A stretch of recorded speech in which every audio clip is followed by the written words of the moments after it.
Alors j'ai une formation générale en agriculture Oui.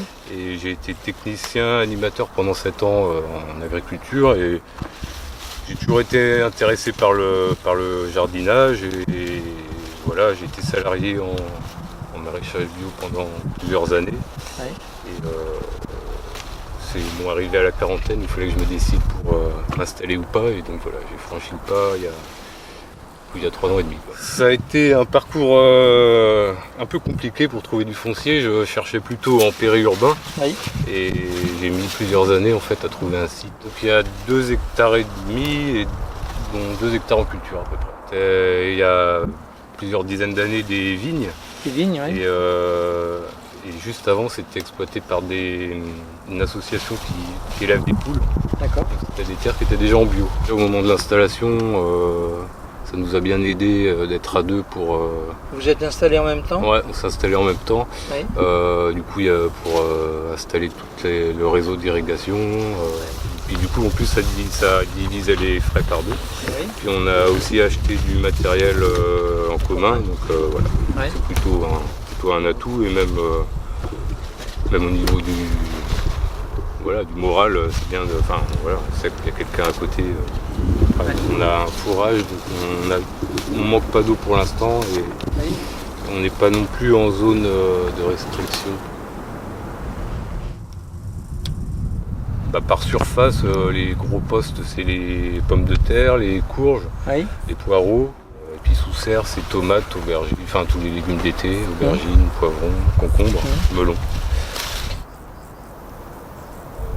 On dit un peu les saisons pour être un peu plus tôt au printemps et puis tout ce qui est palissage aussi des cultures d'été en fait. Je fais 4 variétés là cette année de tomates. Ouais. Il y a la cœur de bœuf, tomate ananas, Oui. la paola qui est une tomate ronde classique et puis la green zebra. J'essaye toujours de faire quelques nouveaux légumes tous les ans. Donc là j'ai mis par exemple des scorsonnaires pour cet hiver. Oui. Au printemps j'ai planté des artichauts aussi. Je fais pas ça une journée complète le ramassage du haricot vert, mais oui après par exemple les haricots là. Si je finis pas de les cueillir aujourd'hui, demain ils seront sans doute trop gros. Et... donc ça peut arriver qu'il y ait des pertes par manque de temps, mais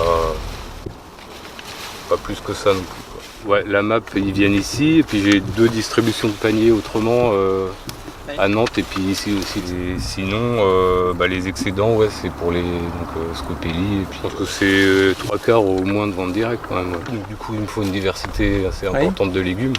C'est plutôt moi qui propose ce que j'ai de disponible. Sinon, j'ai bien aimé aussi. Là, il y a eu parfois des coopérateurs qui sont venus faire des cueillettes, surtout de framboises. Du coup, je trouvais ça plutôt bien parce que là, en l'occurrence, c'est des. Là, il y a eu un peu de perte sur les framboises et du coup, là, ça m'allégeait vraiment le travail qui viennent. Après, il faut que Scopelli trouve un intérêt aussi, mais du coup, là, sur les framboises, ça leur faisait un prix de revient pas cher. Oui. On essaie de se souvenir d'une année sur l'autre des erreurs qu'on a faites. Un contrôle systématique tous les ans. Puis un contrôle inopiné, généralement une année sur 2. Ah oui. Donc ils font le tour des champs, ils regardent les factures, ce qu'il y a en stock. Et après, on peut leur poser des questions si on a un doute sur certaines pratiques. Pas forcément du bio intensif, en tout cas c'est pas le but. C'est pas le but. Et puis le bio intensif il se fait sur des plus petites surfaces. Là on a quand même de l'espace, les rangs sont assez écartés. Il y a un petit peu un manque d'anticipation sur les. D'accord. Mais je suis plutôt content de la façon dont on travaille. Ça crée vraiment une dynamique, puis un vrai échange. Et puis dans l'esprit de Scopelli, je trouve que ça pourrait être super. Quoi. Moi, ce que j'aimais bien dans le lien qu'on a avec Scopelli, c'est que justement, il y a des. Moi, j'aimerais bien développer ça si c'était possible, qu'il y ait des coopérateurs qui viennent un peu plus sur l'exploitation. Que du coup, ils se rendent compte un peu du travail que c'est, que justifie des fois le prix des légumes. C'est un vrai défi. Après, c'est Mais c'est bien parce que du coup vous aurez a priori beaucoup de main d'œuvre et c'est ça qui fait des fois un peu défaut en permaculture. Oui. Ouais, dans le métier de maraîcher, il y a souvent des tâches un peu répétitives et un peu pénibles, ouais. Mais bon, Ouais. j'arrive à me dégager un petit salaire pour l'instant. Ce serait bien si c'était un peu mieux, mais je regrette pas du tout. C'est une passion, tu vois. Ouais, voilà, parce que c'est une passion, mais c'est vrai que c'est un métier hyper chronophage et c'est vrai que ça laisse pas beaucoup de place pour une vie à côté, quoi. Enfin, Oui.